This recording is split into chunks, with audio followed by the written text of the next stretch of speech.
Bueno, como te comentaba, va a ser para nosotros un placer tenerte aquí en la Asociación Nacional de Empresarios Independientes. Bienvenida, Lila. Adelante. Samuel, primero que nada, gracias a todos ustedes por la invitación. El honor es mío por estar aquí con ustedes. Espero que se les vaya a hacer interesante la ponencia, dado que esta semana justamente se está llevando a cabo la Convención Nacional del Partido Demócrata. Se iba a llevar a cabo en la ciudad de Milwaukee, pero bueno, por la pandemia ahora todo se está haciendo de manera virtual. Y me encantaría platicarles un poco sobre cómo funciona el proceso electoral en Estados Unidos, porque es un sistema muy complicado. Hay voto popular, existe el colegio electoral, las fechas y los momentos que marca la Constitución son un poco complejas, entonces espero poder aclarar esto de una manera muy sencilla y también clavarnos un poco sobre la actual relación bilateral entre México y Estados Unidos desde la llegada de Andrés Manuel López Obrador con su homólogo estadounidense Donald Trump. ¿Y qué podría pasar si continúa Trump 4 años más en la Casa Blanca o si llega el candidato demócrata Joe Biden y cómo eso puede cambiar el carácter de la relación bilateral con nuestro país? Entonces espero que se les haga muy interesante. De nuevo, muchísimas gracias por estar aquí, gracias por su tiempo y por su interés. Les voy a estar compartiendo una presentación de PowerPoint para que sea un poco más visual la plática. Entonces voy a hacer un resumen, no me voy a extender de más porque en realidad yo doy webinars y doy clases sobre este tema y bueno, se toma todo un semestre para explicar a detalle lo que es el colegio electoral y el proceso electoral, pero mínimo espero que quede un poco más claro en esta presentación y ya al final pues puedo tomar sus preguntas o dudas si es que las hay. Entonces voy a empezar a compartir la presentación. Perfecto.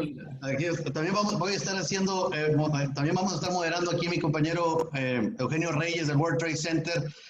Vamos a estar ahí moderando y al final, como quiera, vamos a estar interactuando contigo y con todos nuestros compañeros y socios haciéndote preguntas directas. Así que adelante, Lila, bienvenida otra vez. Gracias, ya la estoy poniendo. Nada más me avisas, Samuel, por favor, si ya la ven en la pantalla.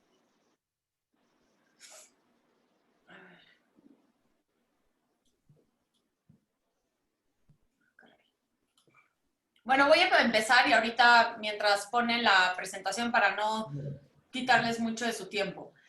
Las elecciones presidenciales en Estados Unidos empezaron el año pasado con las primarias del Partido Demócrata. Estas iniciaron en 4 estados que normalmente son los que marcan el momentum político de la elección presidencial. Empezaron en New Hampshire y esto es cuando al principio entraban. ¿Ya la ven, Samuel? Ya la estamos viendo. Bueno, ok. Puedes continuar y le vas cambiando tú a los slides. Perfecto, entonces aquí vamos a empezar. Entonces, empezaron en las primarias con casi 22 candidatos del Partido Demócrata. No me voy a meter mucho a las primarias del Partido Republicano porque era pues ya un hecho que Donald Trump iba a ser el candidato para la reelección con su fórmula Mike Pence, que es el actual vicepresidente. Entonces, los que realmente iniciaron un proceso de primarias internas de su partido fue el Partido Demócrata. Como les digo, tenían como más de 22 candidatos. Lo mismo vimos en el 2016, cuando Obama sale y entran una gran cantidad de candidatos, tanto en el Partido Demócrata como en el Partido Republicano. Pero en este ciclo electoral, las primarias de los partidos iniciaron ya formalmente el 3 de febrero. Como les digo, empiezan en estos 4 estados en donde van marcando más que nada el momentum político que vayan teniendo todos los candidatos para ir descartando quiénes podrían realmente tener una alta probabilidad de convertirse en el candidato del Partido Demócrata y los que no lograran un buen resultado en los estados, pues entonces se iban saliendo de la contienda. El 3 de febrero, como les digo, fueron estas primarias, ese es cuando iniciaron. Cada estado tiene su proceso y sus protocolos y reglas distintas, entonces ahorita nos vamos a meter en ese tema. Pero es importante aquí, ya que Joe Biden ayer oficialmente se convirtió en el candidato del Partido Demócrata cuando los delegados emitieron sus votos y logra el mínimo de 1,991 delegados para convertirse en el candidato del partido. Hay que tomar en cuenta que al principio Joe Biden no figuraba. De hecho, no tuvo buenos resultados en estos primeros 4 estados cuando iniciaron las primarias internas del Partido Demócrata. Muchos daban por descartado que Joe Biden podría convertirse en el candidato porque quedó en cuarto lugar inclusive en los primeros 3 estados. Cuando lo que sí marca y lo que catapulta a Joe Biden fue en Carolina del Sur, cuando gana el estado, pero gana una gran mayoría de los delegados de ese estado y se posiciona de nuevo como un candidato que realmente podría tener fuerza hacia la Convención Nacional de los Demócratas. El supermartes se llevó a cabo el 3 de marzo. El supermartes es cuando 14 estados simultáneamente llevan a cabo las primarias el mismo día. Entonces es una gran celebración porque se eligen muchísimos delegados y los candidatos todos tratan de ganar la mayor cantidad de delegados antes de la convención para justamente lograr los 1,991 delegados que se necesitan para convertirse en candidato antes de llegar a la convención. En el supermartes, Biden arrasa. Y es aquí a donde todos los otros candidatos, después del supermartes y los resultados a favor de Biden, se empiezan a salir de la contienda y se suman al proyecto de Joe Biden. Esto lo vimos con Amy Klobuchar, con Elizabeth Warren, con Pete Buttigieg. El último candidato que quedó en contra de Biden fue Bernie Sanders.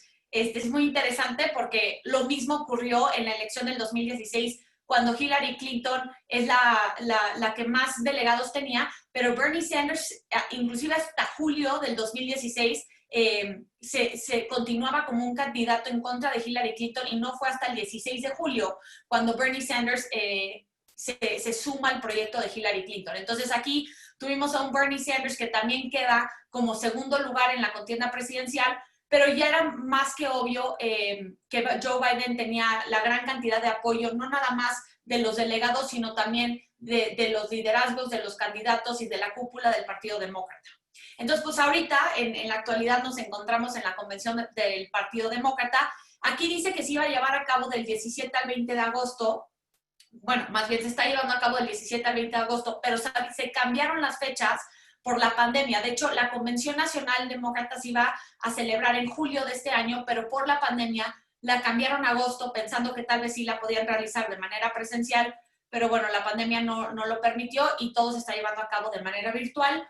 Hoy entran a la tercera noche de la Convención Nacional Demócrata y como les mencioné, el día de ayer los delegados emitieron su voto y Joe Biden logró más de 2,600 delegados, mucho más arriba del umbral que se requiere para convertirse en el candidato. La próxima semana, como aquí lo ven en esta línea de tiempo, es la convención del Partido Republicano, que se va a llevar a cabo se supone en la ciudad de Charlotte, en Carolina del Norte. Los delegados republicanos sí se van a reunir, únicamente los delegados, van a haber como alrededor de 500 personas presentes, que sí van a estar ahí de manera presencial en Carolina del Norte.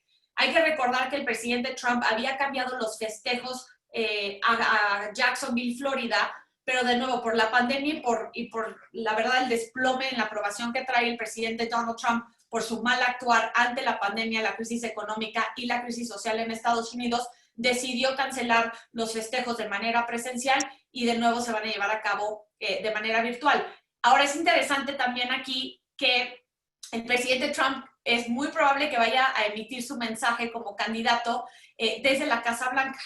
Había dicho que tal vez lo iba a hacer en Gettysburg, Pensilvania, que es un parque federal, pero lo interesante de esto es que tanto la Casa Blanca como Gettysburg son propiedad del gobierno federal y por ende no se deben de utilizar para fines políticos. De nuevo sabemos que a Trump le importa muy poco seguir las reglas y los protocolos de Estados Unidos, entonces el hecho de que vaya un candidato y presidente en turno que vaya a emitir su mensaje como candidato dentro del Partido Republicano desde la Casa Blanca marca un precedente un poco peligroso hacia el futuro.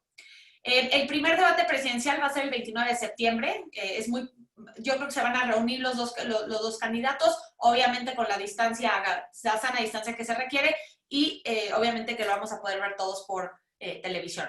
Ese es el primer debate. Van a haber 3 debates presidenciales. un debate vicepresidencial entre Harris y Pence, que se va a poner buenísimo porque Harris es excelente para debatir y Mike Pence, la verdad es que también es un hombre muy, muy hábil para este tipo de eventos. El debate, como les dije, en octubre, el segundo debate presidencial va a ser a mediados de octubre y aquí tenemos el tercer debate presidencial el 22 de octubre. Las elecciones se llevan a cabo el 3 de noviembre. Esto es cuando los votos de todos los ciudadanos se emiten en las urnas. En este proceso electoral muchos van a tener la opción de hacerlo por correo, pero la votación en el colegio electoral es posterior a la votación de los ciudadanos el 3 de noviembre. Ahorita se los voy a explicar mejor. El 8 de diciembre es la fecha límite que los estados tienen para mandar los nombres de los electores que cada estado representa al colegio electoral. La votación del colegio electoral, ya los electores que representan a cada estado y a cada candidato, dependiendo quién gana cada estado, se lleva a cabo el 14 de diciembre. Se puede decir quién va a ganar y quién es el triunfador el 3 de noviembre, porque si tú sumas la cantidad de electores que los candidatos ganan conforme cuáles estados ganaron por voto popular, se puede hacer una suma de quién es el virtual ganador de la elección general y la elección presidencial de Estados Unidos. Pero lo que muchos no saben es que en realidad la votación en el colegio electoral es posterior al 3 de noviembre. De manera oficial no se hace o no se elige al presidente hasta que los electores emiten su voto al colegio electoral el 14 de diciembre. Y luego el conteo oficial en una reunión en conjunto de ambas cámaras del Congreso con el vicepresidente en turno, hacen el conteo oficial en esta reunión en conjunto legislativa y ahí es a donde oficialmente publican quién es el presidente y vicepresidente que entra al poder el 20 de enero del 2021, que justamente es la inauguración. Entonces, primero voy a empezar rápidamente haciendo un análisis sobre las elecciones intermedias del 2018. Son sumamente importantes porque las elecciones intermedias le recuperaron la mayoría los demócratas en la Cámara Baja. Hay que tomar en cuenta que cada 2 años en Estados Unidos, cada ciclo, cada 2 años, o sea, se hacen las elecciones de toda la Cámara de Representantes en Estados Unidos, que son 435 miembros, 1/3 del Senado. A veces cambia la cantidad de los senadores, pero normalmente son 35 cada ciclo electoral. Hubo un récord de mujeres elegidas en las 2 cámaras del Congreso, pero más mujeres demócratas que republicanas. Lo que demostró las elecciones intermedias del 2018 fue que las posturas del Partido Demócrata para recuperar su mayoría tuvieron éxito cuando impusieron una plataforma política de centro moderada, de centro izquierda. Lo que notaron los demócratas es que si se van muy a la izquierda extrema del ala de Bernie Sanders, de Alexandria Ocasio-Cortez, pierden muchos votantes porque los ciudadanos estadounidenses no se identifican con muchos votantes en Estados Unidos no se identifican con el ala extrema izquierda del Partido Demócrata, y es algo que aprendieron los demócratas entrando a estas elecciones presidenciales del 2020. Sí es importante también señalar que esto es lo que les permitió a los demócratas arrebatarles 41 distritos que eran republicanos y convertirlos en demócratas, lo cual les dio la mayoría en la Cámara de Representantes. Ahora vamos a entrar a las primarias. Es un proceso, como les digo, cada partido político tiene un proceso distinto de primarias, distintas reglas y distintas maneras de elegir a los delegados para cada estado y para cada candidato. Es muy complicado el proceso, pero les voy a dar un análisis general de cómo funcionan las primarias en el Partido Demócrata, porque fueron las que se celebraron este año. También se celebraron las republicanas, pero vamos, como Donald Trump iba a ser el candidato y nunca hubo un contrincante real, sí hubo 2 personas que trataron de ir en contra de Trump. La verdad es que no tuvieron mucho éxito y Trump se convirtió en el candidato republicano. Entonces, las primarias funcionan para que los votantes de cada estado puedan emitir su voto a favor de un candidato dentro del Partido Demócrata. Como les dije, hubo una gran cantidad de candidatos en el proceso de primarias de este año. Entonces, los ciudadanos de cada estado, dependiendo de las reglas de su propio estado, van a emitir su voto para el candidato de su preferencia. Aquí hay unas reglas pues, que todos conocemos que son muy básicas. Los ciudadanos tienen que tener 18 años, tienen que seleccionar al candidato de su preferencia, se cuentan los votos y generalmente el candidato con la mayor cantidad de votos gana ese estado. Esto se llama, y lo vamos a ver más adelante, este proceso se llama winner takes all. El ganador se lleva todo. El candidato que gane normalmente el estado es el que se lleva todos los delegados de ese estado en las primarias. No hay que confundir los delegados con los electores porque son completamente distintos. Los delegados son figuras en las primarias y los electores son las figuras estatales en las elecciones presidenciales. Primero hay primarias cerradas en donde únicamente los votantes registrados como militantes del partido pueden participar. Entonces, por ejemplo, si yo soy militante del Partido Demócrata, en los estados que aquí les pongo, puedo yo emitir mi voto. Pero si yo no estoy registrada como militante del Partido Demócrata y estoy registrada como republicana o simplemente no estoy registrada, en los estados en donde tienen primarias cerradas, yo no podría emitir mi voto aún si yo quisiera. Ese es para ciertos estados que ahí los tengo como ejemplos. Ahora, hay otros estados como Alabama, Arkansas, Georgia y todos los demás que celebran primarias abiertas. Todos los votantes pueden participar y votar en la boleta de cualquier partido político. Entonces, puedo yo estar registrada como demócrata y votar en la boleta del Partido Republicano. Viceversa, igual, si yo no estoy registrada como militante para alguno de los dos partidos políticos o como independiente, como sea, si mi estado tiene una primaria abierta, yo puedo emitir mi voto en este proceso porque así lo marcan la regla de esos estados. Aquí sí los estados tienen la facultad de delinear sus protocolos, las reglas de cómo se van a llevar a cabo las primarias en sus distintos estados. Ahora, hay otra figura dentro, o sea, tienes primarias abiertas y primarias cerradas. Hay otros estados que tienen el caucus. El caucus es literal un grupo, es como si todos nosotros nos reuniéramos aquí en México en el auditorio, para las que conozcan nuevamente el auditorio de la Ciudad de México, nos reunimos y literalmente nos ponemos en grupos de acorde al candidato de nuestra preferencia. Entonces, por ejemplo, si yo estoy a favor de Biden, Samuel y yo estaríamos a favor de Biden, nos ponemos en un grupo. Los que están a favor de Elizabeth Warren se ponen en otro grupo. Y así se van, ¿no? Con los distintos candidatos. Y es un proceso muy participativo en donde la gente está votando, alzando la mano, como si fuera del siglo XIX, alzando la mano y haciendo un debate de por qué quieren que gane su candidato. Van tomando cuenta de cuánta gente tiene cada candidato y hay ciertos umbrales que necesitan tener los candidatos para poder otorgarles cierta cantidad de delegados en ese estado. Por ejemplo, ahorita se los voy a explicar de una manera más detallada, pero para que tú puedas recibir delegados, necesitas un mínimo para ciertos estados, un umbral del 15% de todos los que estuviéramos reunidos en el auditorio. Entonces, vamos a decir que Samuel y yo representamos a Biden y tenemos 25% de la gente ahí. Representamos el 25% de todos los que estamos reunidos en el auditorio. Entonces, Biden ya, por lograr el umbral del 15%, ya se le pueden otorgar delegados. Pero vamos a decir que el grupo de al lado es el de Elizabeth Warren y en ese estado Elizabeth Warren nada más tiene el 10% de todos los presentes en el auditorio. Como no llega al umbral del 15%, entonces Elizabeth Warren, todos los que están a favor de Elizabeth Warren, tienen que escoger a su segundo candidato de preferencia porque se tienen que sumar a un grupo que sí logre el umbral del 15%. Entonces, los que están en Elizabeth Warren se podrían venir conmigo y con Samuel, que representamos a Biden, o con otro candidato que también logró el umbral del 15%, y así se van descartando los candidatos y se va sumando cuántos de los candidatos logran el umbral del 15% y cuántos delegados se les van a otorgar dependiendo de cuánta representatividad tengan dentro de ese caucus.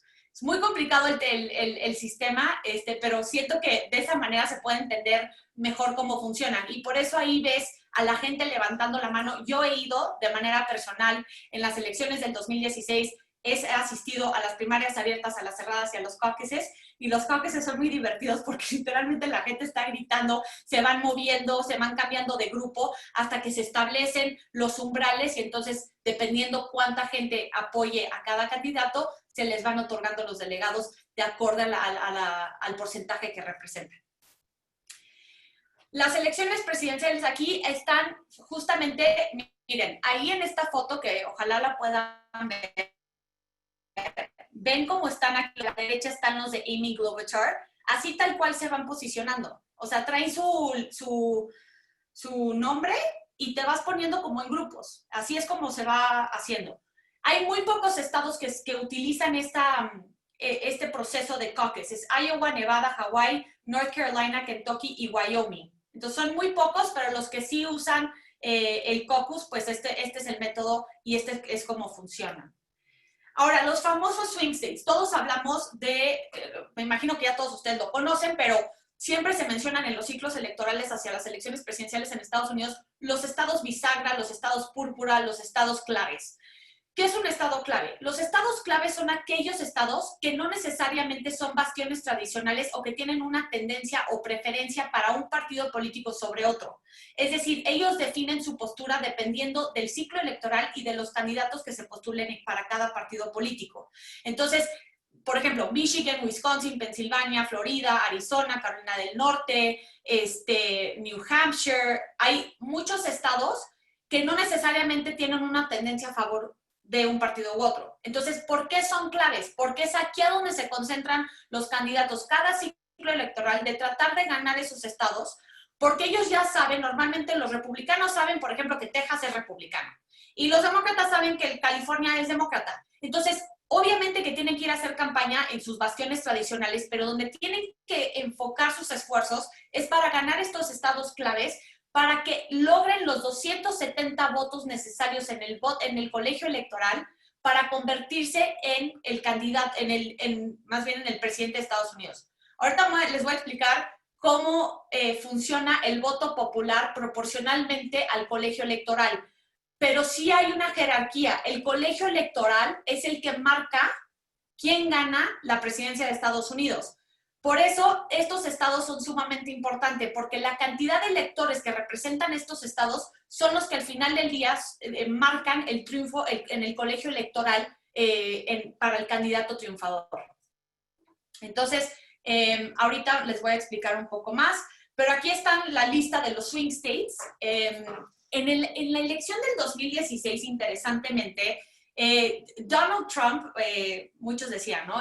Las encuestadoras se equivocaron, decían y favorecían a Hillary Clinton, y pues ganó Donald Trump. No necesariamente. Las encuestas no se equivocaron como tal. El voto popular lo ganó Hillary Clinton por casi 3 millones de votos. Lo que pasa es que Donald Trump ganó muchos de estos estados claves y que logró entonces los 270 votos en el colegio electoral. Pero hay ciertos estados, fíjense qué interesante, hay ciertos estados que Donald Trump ganó por un margen menor del 1%. O sea, Michigan, Pensilvania y Wisconsin los ganó Donald Trump por 80,000 votos. Entonces, ahorita esos estados obviamente están en disputa y lo más interesante es que Joe Biden lleva una ventaja sustancial entre promedio en todos los estados claves del 3 al 4%. Obviamente que en ciertos estados, como por ejemplo Minnesota, lleva una ventaja de 10%, al igual que Maine. El único estado clave en este momento, y lo revisé yo en la mañana, en donde tiene una ventaja Donald Trump de alrededor del 3% es en Carolina del Norte. Pero hace unas semanas Biden llevaba una ventaja en Carolina del Norte. Entonces, hay que ponerle mucha atención a estos estados y cómo se van conformando, a quién favorecen, porque finalmente, de nuevo, subrayo, son los que marcan el triunfo en el colegio electoral. Ok, el colegio electoral. A mí, perdónenme, soy súper nerd, me encanta el proceso electoral de Estados Unidos, se me hace fascinante, he estudiado todo sobre el colegio electoral, entonces no me voy a tratar de extender, pero si tienen alguna pregunta, al final, feliz de la vida se las contesto. ¿Cuántos electores hay en el colegio electoral? Primero que nada, el colegio electoral no es una institución. No existe el colegio electoral. Es un proceso. Creo que eso es muy importante señalar porque todos, bueno, no todos, pero han habido muchas personas que me preguntan, oye, ¿y a dónde está el colegio electoral? No, es que no hay. Eso es un proceso. Hay electores en cada estado que emiten su voto y luego el conteo oficial se hace en una reunión en conjunto del Senado y la Cámara de Representantes con el vicepresidente para publicar los resultados de manera oficial de quién es el ganador. Pero no hay una institución como tal, es un proceso. Hay un total de 538 electores en el colegio electoral. ¿Por qué 538? Porque son proporcionales a los representantes que tienen en el Congreso. Hay 435 representantes en la Cámara Baja, 435, más 100 senadores en la Cámara Alta, 2 por estado, hay 50 estados, 2, son 100 en la Cámara Alta. Juntos, 435 más 100 son 535, pero se le dan 3 al Distrito de Columbia. Como no es estado, es distrito, se le otorgan 3 electores al Distrito de Columbia, lo cual te da la suma total de 538 electores en el colegio electoral. Nada más para que tengamos eso claro. Para que un candidato gane el colegio electoral, lo que les venía diciendo, tiene que obtener un mínimo de 270 electores en el colegio electoral. Entonces, por eso, estos estados claves son los que marcan cuántos electores, porque al final del día puede ser que uno tenga, vamos a decir, por ejemplo, ahorita Biden tiene alrededor de 200, si mal no recuerdo, ahorita lo tengo ahí abajo, 200 y pico no me acuerdo bien. Le faltan a Biden 56 electores 56 electores para llegar al 270, a comparación de Donald Trump, que le faltan 155 para lograr los 270. Para que vean la ventaja que lleva Biden en los estados claves. A Biden nada más le falta 56 y a Trump todavía le faltan 155. Entonces aquí es donde se van a estar peleando en esta contienda electoral. Ahora, lo más interesante es que la verdad es que el sistema electoral en Estados Unidos sí funciona. Únicamente 5 veces en la historia de Estados Unidos, desde su fundación en 1776, no empata el voto popular con el voto en el colegio electoral. Hubo dos ocasiones en el siglo XIX, ahí los tienen 1824 y 1876, y 1888, perdón, son 3 veces en el siglo XIX. En la elección del 2000, si bien recordarán, cuando Al Gore gana el voto popular, pero pierde el colegio electoral, todo se redujo, ¿se acuerdan?, a la votación del estado de Florida, que de hecho la Suprema Corte tuvo que intervenir y emitió un fallo a favor de Bush por eso, y respetando la votación del colegio electoral. Entonces Bush se convierte en el presidente, pero Al Gore ganó el voto popular y perdió. Lo mismo ocurrió en el 2016, como les dije, Hillary Clinton gana el voto popular por casi 3 millones de votos, pierde el colegio electoral y por ende se convierte en presidente Donald Trump. Entonces, hay muy pocas ocasiones en donde no empata el voto popular con el colegio electoral. Han habido más de 2,000 iniciativas para reformar el sistema electoral en Estados Unidos. Ninguna ha prosperado. La verdad es que en Estados Unidos respetan mucho la Constitución y los ideales y reglas que pusieron los fundadores en Estados Unidos, y aunque han habido esfuerzos muy fuertes para cambiar esta estructura electoral, como les digo, no la han podido cambiar.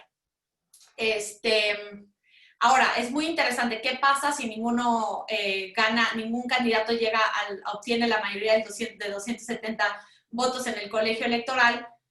El Senado elige al vicepresidente y la Cámara de Representantes elige al presidente, porque se supone que la Cámara de Representantes representa a los ciudadanos, mientras los senados son una cúpula como de clase más alta. Entonces ellos tendrían que elegir al vicepresidente y la Cámara de Representantes entonces tendría la facultad de elegir al presidente. No me voy a meter en detalles de cómo funciona esto porque me tardaría mucho, pero en esencia los electores se van entonces conformando de nuevo por electores, y los electores entonces se conforman en la Cámara de Representantes para llegar a un acuerdo de quién llegaría a ser presidente, y lo mismo ocurre en el Senado cuando ellos eligen al vicepresidente. Esto lo marca la Constitución, la enmienda 12 de la Constitución, por si quieren meterse más a fondo sobre el tema, pero en realidad eso nunca ha pasado. Ocurrió una vez en la historia de Estados Unidos y desde entonces siempre un candidato ha llegado a 270 votos en el colegio electoral, entonces nunca se ha tenido que utilizar la enmienda 12 como tal. A ver, aquí les tengo un mapa de cómo están distribuidos los electores por estado, ¿ok? Entonces, el estado que más electores tiene es California, que tiene 55.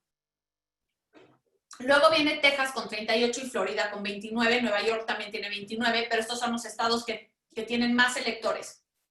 Ok. Normalmente, todos los estados, con la excepción, por ejemplo, de Maine y Nebraska, tienen la fórmula de winner takes all. Ok, se los voy a explicar. Vamos a decir que yo estoy en California, soy demócrata, es el 3 de noviembre, me toca emitir mi voto, voy a votar por Joe Biden. El voto popular de California resulta favorable para Biden. El estado tiene una política de winner takes all. Por ende, Biden se lleva la totalidad de los 55 electores del estado de California al proceso del colegio electoral. Entonces ya tiene asegurado 55 electores en el colegio electoral para llegar a los 270 que necesita para ser elegido como presidente de Estados Unidos. Lo mismo pasa en todos los estados.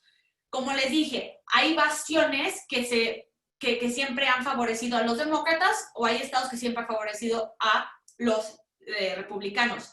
Si ven el mapa, en Estados Unidos se le llama el Rust Belt, que es justamente todos estados que si ven hacia arriba está Wisconsin, Michigan, Illinois, Ohio, que es estado clave, Pensilvania, New Hampshire, son estos estados donde se concentran los estados claves y que dado la cantidad que tienen de electores, si bien no es una cantidad muy alta, cuando los vas sumando, es más probable que los que ganen esos estados claves lleguen a los 270 votos en el colegio electoral.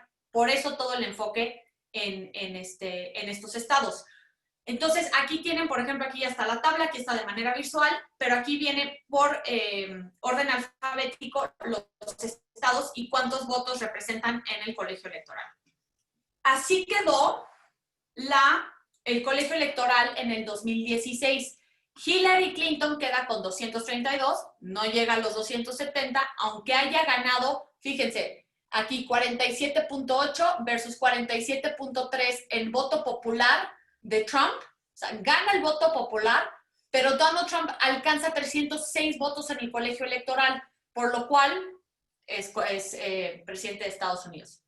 Si ven aquí, de nuevo, gracias a que Donald Trump gana la mayoría de los estados claves, porque Hillary Clinton se confió en que los votantes que salieron a votar a favor de Obama, naturalmente iban a votar por Hillary Clinton. Evidentemente esto no ocurrió y no fue a muchos estados claves Hillary, porque se confió.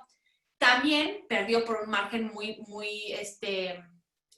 chico en muchos de los estados. Como les dije, hay unos que perdió por un margen de menos del 1%. En el 2016, fíjense, logran una mayoría los republicanos en la Cámara de Senadores y en la Cámara de Representantes, hasta el 2018, que fue como inicié, donde recuperan su mayoría la Cámara, los demócratas en la Cámara de Representantes. Ok, aquí está, justo les decía, ok, no son 58. Biden hasta el día de hoy, la fotografía electoral que tenemos el día de hoy, es que Biden tiene asegurados 200 en el colegio electoral, porque sabe en qué estados los bastiones tradicionales, que esos ya los tiene en la bolsa, pero en los estados claves, en los que más lleva ventaja, ahí están haciendo una suma de cuántos tiene hasta el día de hoy. Para alcanzar los 270 le faltan 58 votos. Con que gane Minnesota, Wisconsin, y esto ya hice yo mi análisis, pero nada más para que se den una idea de lo cercano que está Biden para ganar la elección. Con que ganen los estados de Minnesota, Wisconsin, Michigan, Pensilvania y Maine, hice yo la suma, son como 62, necesita 58, gana el colegio electoral. Por lo contrario, Donald Trump lleva asegurados 115 votos en el colegio electoral, le faltan todavía 155 para alcanzar los 270, perdón, ahí hay un typo, no es 250, son 270. Entonces va a tener que hacer un esfuerzo mayor Trump para alcanzar 155 a comparación de Joe Biden, que únicamente le faltan 58. ¿Ok?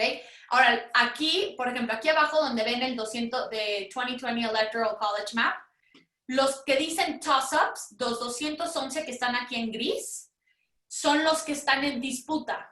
Entonces, no es que Trump lo demos por perdido total. O sea, nada más es que va a tener un camino más difícil hacia la elección, porque todavía hay 211 electores que no se han decidido por qué candidato van a votar.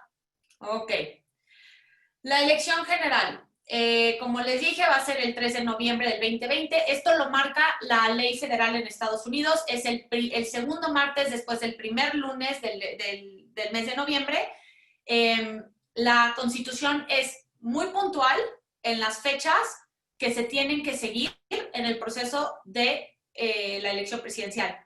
Es muy diferente a las primarias de los distintos partidos políticos que cubrimos al principio de esta conferencia, en donde los estados sí tienen mucha facultad de decidir las reglas, cuándo se llevan a cabo, qué método van a utilizar, si una primaria abierta, cerrada, el caucus. En la elección presidencial lo marca la ley federal. Ahí los estados no tienen opción, se tiene que llevar a cabo el 3 de noviembre, salvo que haya un acto de Congreso, entonces sí se puede cambiar la fecha. Por eso aquí la amenaza que lanza Trump hace un par de semanas, e inclusive en la actualidad, que sigue amenazando con cambiar la fecha de la elección presidencial, no se puede, porque es una facultad del Congreso, requiere de una facultad del Congreso, con mayorías en ambas cámaras, lo cual nunca pasaría con los demócratas en la Cámara Baja.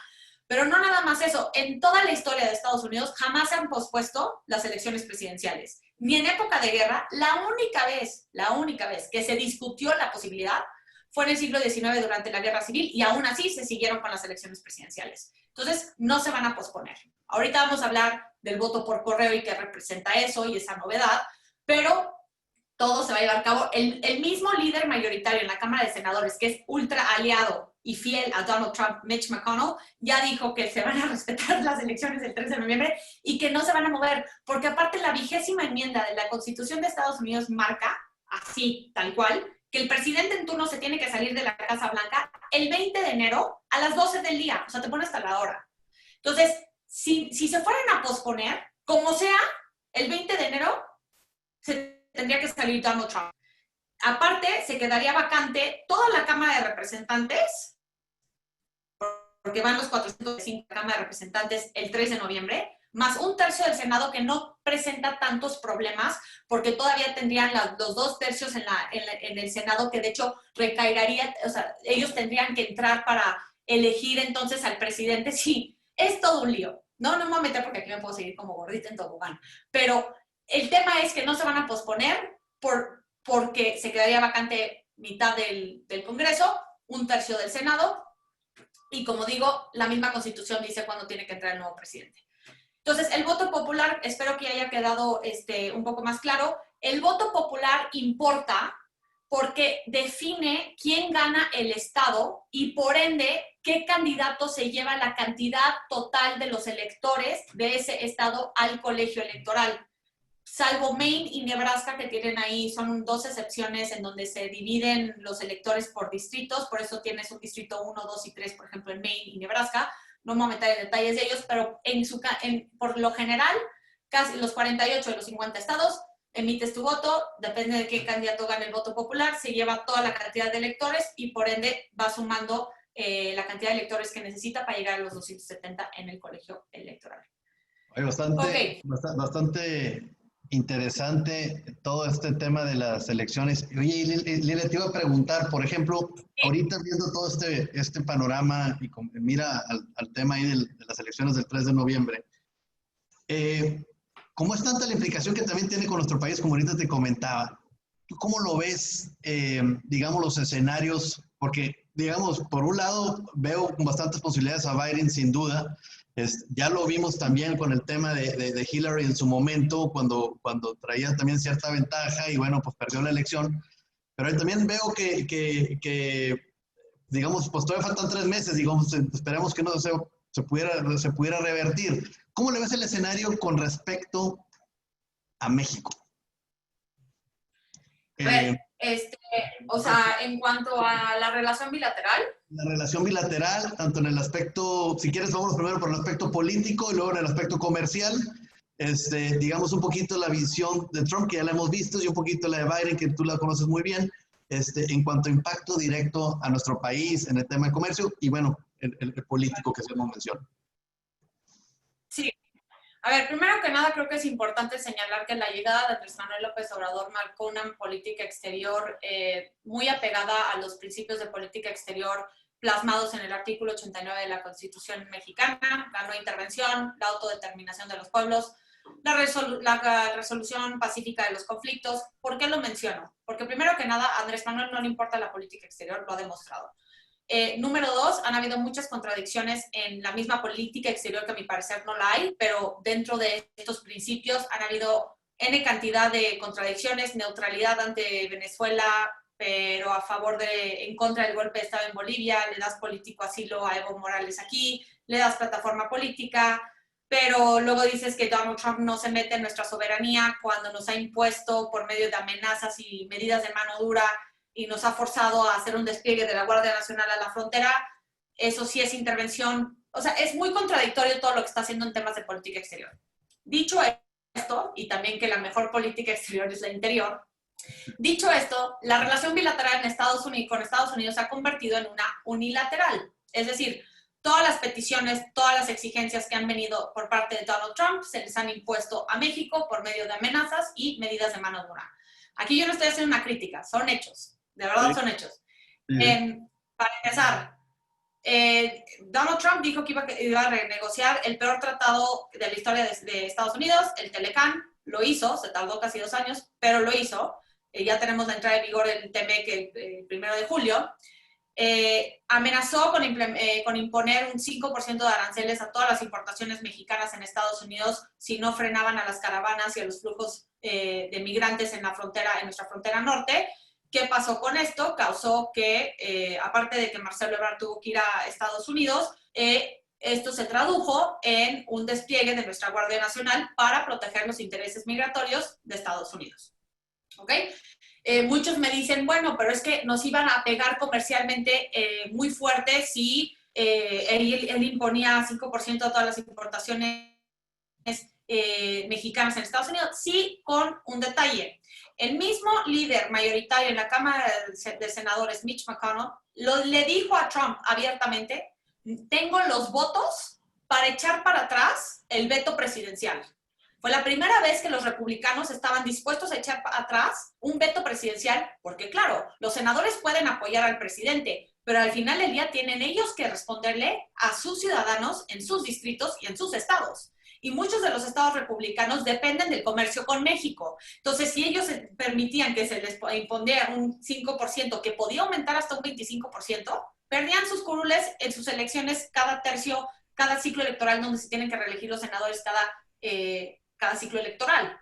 Pero bueno, despliegue la Guardia Nacional, se frena las caravanas, disminuye la cantidad de migrantes provenientes en su gran mayoría del Triángulo Norte, provenientes de Centroamérica, en nuestra frontera norte, pero aparte se extienden los protocolos de protección a los migrantes que se conoce aquí en México como Permanece en México, lo cual hace que los migrantes, en espera de sus peticiones y audiencias en cortes estadounidenses para que se escuchen sus peticiones de asilo, permanezcan del lado mexicano.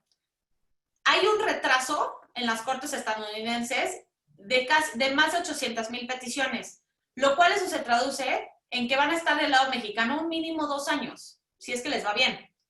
¿Qué es lo que tenemos a principios de este año? A más de 60,000 migrantes, Samuel, en nuestra frontera norte, con una crisis humanitaria, sin recursos, y por ende nos hemos convertido en un tercer país seguro, queramos decirlo o no. Tal cual somos, no lo queremos decir, pero así son los hechos. Ha separado a familias, las ha metido en jaulas, dejó en proceso de adopción a más de 3,000 niños, atentó con derrumbar DACA, que es esta orden ejecutiva que lanzó el presidente Obama en el 2009, perdónenme, para proteger a los inmigrantes que llegaron a muy corta edad en Estados Unidos que no cuentan con la ciudadanía. Más de 600,000 son connacionales mexicanos. No lo pudo hacer porque no hizo un argumento legal fuerte la Casa Blanca, pero lo va a tratar de hacer otra vez. La construcción del muro fronterizo. Ha tratado de reformar, más bien ha reformado las leyes de asilo en Estados Unidos para dificultar la cantidad de migrantes que vayan a entrar. Y bueno, pues cómo olvidar, y esto ya es más emocional, ¿no? Esto como que a mí como mexicana me duele, que nos diga que somos violadores, narcotraficantes y malas personas, y que entonces el presidente Andrés Manuel López Obrador decida que su primer visita al exterior va a ser a Washington en pleno ciclo electoral con el pretexto de celebrar la entrada de vigor del Tratado de Libre Comercio. Perfecto. De Ese hecho, es el pretexto. si nos vamos un poquito a la historia, también el presidente Salinas lo hizo en su momento con Bush y se perdió la elección, bueno, perdió la elección Bush papá, y entró Clinton, que bueno, gracias a Dios Clinton hubo después, posteriormente, inclusive una ayuda muy buena. Fíjate, que hace un comentario un compañero, un socio de aquí, dice, ¿qué pasará? Bueno, primero agradeciendo tu presentación y demás, pero dice, ¿qué pasará con el TEMEX si ganara Biden, en el entendido que Kamala Harris fue la única senadora fronteriza que votó en contra del TEMEC? Y pues bueno, por otro lado, lo que ya mencionaste y que hemos mencionado, que AMLO apoyó prácticamente abiertamente la candidatura de Trump, no visitó ni a Pelosi ni a Biden. La secretaria del Trabajo dejó plantada en el puente internacional allá en Matamoros precisamente a Pelosi. Entonces, ha habido varios, digamos, no les hemos dado la espalda de alguna forma al Partido Demócrata, bueno, a los representantes del Partido Demócrata. Háblese desde el tema de Harris, perdón, desde el tema de Pelosi hasta ahorita la reciente visita. ¿Cómo vislumbras tú el tema del comportamiento que va a tener la administración, una eventual administración del presidente Biden, o candidato hoy en día, hacia el país, en ese sentido? Digo, me queda claro que son un poquito más humanistas, pero también debemos decir que por el lado comercial hemos tenido ventajas también con los republicanos. ¿Cómo lo visualizas eso? Sí, Samuel, este argumento de que siempre a México le va lo mejor con los republicanos, puede que sea cierto, nada más que aquí hay un tema. Trump tiene todo menos ser republicano. O sea, es la persona menos republicana que existe. Si tú ves su economía, su política económica, es más apegada a la de Sanders, del proteccionismo, aranceles, tratados bilaterales en lugar de multilaterales. Pues, o sea, no es muy republicano en ese sentido. Ahora, ¿va a cambiar la relación? Claro que va a cambiar la relación. ¿Va a tener un costo político la visita de Andrés Manuel? Yo lo vengo diciendo desde que se hizo. Sí va a tener un costo político, pero los demócratas no van a actuar por venganza o rencor en contra de México. Perdón que lo diga, pero es cierto. A Estados Unidos nunca le ha importado tanto México. Le importa porque es su frontera, pero va a encontrar Biden, si es que llega a la presidencia, un sistema internacional completamente descompuesto. Va a tener amenazas reales a la seguridad nacional de Estados Unidos, que México va a hacer una política que vaya de acorde a la agenda y prioridades del Partido Demócrata. Por eso el giro, porque es una agenda y hay prioridades distintas a las de los republicanos. Punto. Ahora, ¿en qué se va a traducir esto? Va a ser muy bueno para nuestros connacionales en Estados Unidos. Primero, porque uno de los primeros actos que va a hacer Biden, que ya se comprometió como presidente, es legalizar los 11 millones de migrantes que están protegidos bajo DACA. Va evidentemente a parar la construcción del muro, va a deshacer las reformas que hizo a las leyes de asilo Donald Trump, va a imponer una estrategia migratoria más humana con los migrantes. Aquí, para los que me digan que Obama fue el que más deportó a migrantes, es cierto, pero hay que ver a quién deportó. 56% de las deportaciones tenían antecedentes criminales y la mayoría era de migrantes recién llegados a Estados Unidos. Es decir, no se hacían grandes deportaciones del interior de Estados Unidos, de aquellos migrantes mexicanos y de otros países que ya llevaban años en Estados Unidos y que eran una herramienta y un motor productivo para la economía estadounidense, que de hecho pagaban impuestos y demás.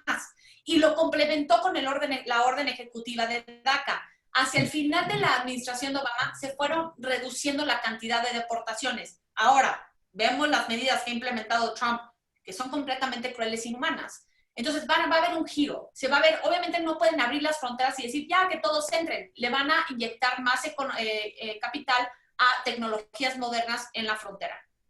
Ok, comercialmente, a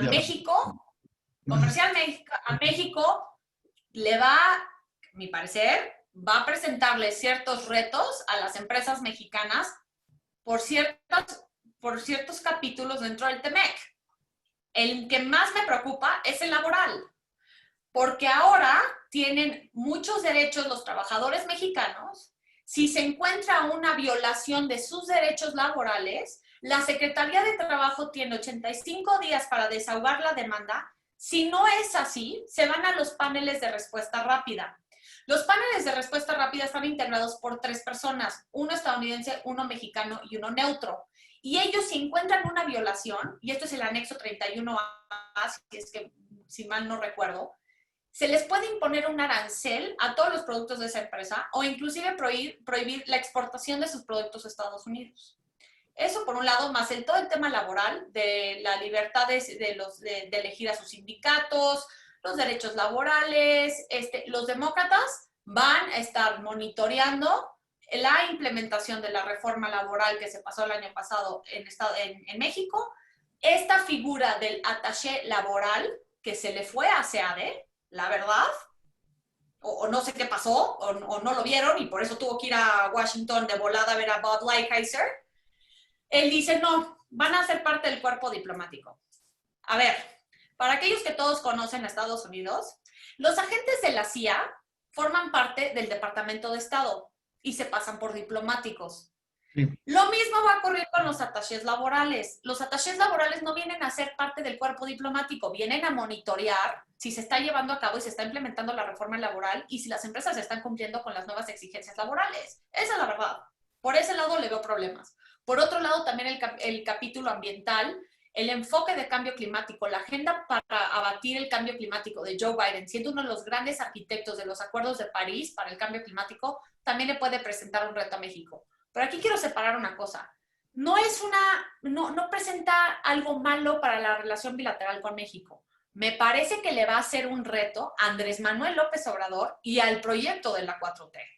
Y no es una crítica, son hechos. A Trump nunca le ha importado si le va bien o mal a México. Le vale gorro México, le vale gorro. Lo único que le importa son 2 temas, y esos 2 temas son porque le rinden a él votos y porque le suben su aprobación. El tema migratorio y el tema comercial. Fuera de ahí, no le importa. Y Andrés Manuel López Obrador lo entiende. A mi parecer, y esto sí es una opinión personal, yo creo que Andrés Manuel quiere 4 años más de Trump. Porque qué cómodo tener un homólogo que nada más se mete y te pide cosas en dos sectores, tú le cumples y no se mete en tus asuntos internos. Por lo contrario, porque esa agenda de los demócratas, no por rencor, no por venganza, esa agenda y prioridades del Partido Demócrata, van a cuestionar el alza en homicidios, el alza en la inseguridad, la falta de poder enfrentar al crimen organizado, se les escapó, bueno, más bien peor aún, dejaron ir libre a Ovidio Guzmán, la matanza de la familia Levarón, ahorita los videos que publica el cártel Jalisco Nueva Generación dignos de un ejército, el que mataron al juez en Colima, aquí casi matan al secretario de Seguridad Ciudadana de la Ciudad de México, en plena Lomas, el lugar más bonito y más rico de aquí de la Ciudad de México, y el presidente Andrés Manuel sigue con su política de abrazos no balazos. Entonces, eso se va a cuestionar. Feminicidios, también. Medidas antidemocráticas como debilitar las instituciones y deshacer o debilitar los órganos autónomos, posiblemente se puedan cuestionar. ¿Por qué? Porque los demócratas están a favor de exportar la democracia y los principios democráticos, para bien o para mal. No estoy diciendo que esté bien, te estoy diciendo lo que ellos favorecen y lo que para ellos les gusta. En esos rubros creo que sí le puede presentar y puede poner en jaque a la 4T. ¿Por qué? Porque no ha podido dar soluciones y no ha podido enfrentar estos temas de manera eficiente. Porque las cifras dicen, ahora sí que tengo otros datos. O sea, las cifras indican algo, ¿no? Y eso a Estados Unidos le va a importar por varias razones. Primero, porque si aquí hay una inseguridad que no pueden, Estados Unidos no ha tenido que meterse tanto en México porque más o menos controlan los niveles de inseguridad. Ahorita no lo están controlando. Número 2, en Estados Unidos ya no pueden permitir que entre tanta droga porque están ante una crisis de salud pública de drogadicción en Estados Unidos. Por eso les importa también. Entonces, esa es la agenda de los demócratas. 4 años más de Donald Trump Mira, por el bien del mundo, y esto no es para favorecer a nadie, espero que no se haga así. Pero Donald Trump igual. O sea, es una persona caótica, que no es predecible, que te puede dar la cara, porque se lo ha dado a su gente más cercana. Se lo ha dado a su gente más cercana. Por eso que vaya Andrés Manuel, y perdónenme que se los diga, para todos los que apoyan a Andrés Manuel, excelente, yo no tengo nada en contra del presidente de México, también es mi presidente, pero que le haya dado, que le haya agradecido por el respeto y comprensión al presidente más anti-mexicano, anti-migrante y racista en la historia reciente de Estados Unidos, perdón, pero qué desafortunado. Porque aparte todos dijeron, sí, fue una reunión exitosa y no hubo enfrentamientos y no nos humillaron públicamente. Si esa es la barra de la política exterior mexicana, pues qué tan baja está que para nosotros eso se categoriza como una reunión histórica. Número uno. Y número dos, muchos dijeron, ¿ves cómo ya es su amigo y ya cambió de tono? ¿Vieron ayer lo que hizo en Arizona? Nos dijo asesinos, nos dijo violadores, nos dijo malas personas, dijo la construcción de muro, que íbamos a pagar el muro por medio de un peaje a los vehículos o por, o por medio de un impuesto a las remesas. O sea, ¿de verdad tú crees? O sea, ¿qué tan poca visión diplomática o qué falta o pierdes de vista el contexto político real de Trump? Mira, yo entiendo, para los de la 4T, escuchar el Viva México en el Rose Garden, bien, ¿sabes cuál le importó? O sea, a Trump le vale. O sea, aquí todos lo aplaudieron y sí, presidente, Viva México, sí, perfecto, a Trump le vale. E inclusive en los medios de comunicación en Estados Unidos, inclusive pasó desapercibida la reunión. Tú prendías los medios de comunicación en Estados Unidos, ni siquiera cubrieron la reunión. Pues claro, si el primer ministro de Canadá está ausente, le quita el carácter trilateral a la reunión, valió gorro el TEMEC. Fue una reunión bilateral. Y el comunicado que publicaron no dijo nada nuevo. Y aquí en México todos los medios cubriéndolo como si fuera una reunión histórica, digo, por favor, ¿no? O sea, y no es una crítica, pero es la realidad. Y me parece que ese costo político, si realmente el pretexto era la celebración de la entrada de vigor del Tratado de Libre Comercio, Samuel, se hubiera esperado para después del 3 de noviembre, también cuando el Congreso estaba en sesión, para ver a la vocera de la Cámara de Representantes, Nancy Pelosi, porque todos los que estamos conectados aquí sabemos que si no hubiera sido también por los demócratas en la Cámara de Representantes, este tratado nunca se hubiera ratificado. Sí, Entonces, sin duda, fue haciendo, digo, ¿no? elemental, ¿no? Para que pudiera ser aprobado. Totalmente de acuerdo. Eugenio, ¿ibas a comentar algo precisamente? Sí, sí, sí. A ver, Lila, primeramente te felicito por el conocimiento tan amplio y tan completo que tienes del tema. Francamente, es un deleite escuchar a una persona que nos lleva en línea recta a través de un proceso tan complicado como es el proceso electoral estadounidense. A ver, concurro enteramente contigo en el hecho de que para la administración actual México no tiene tanta prelación.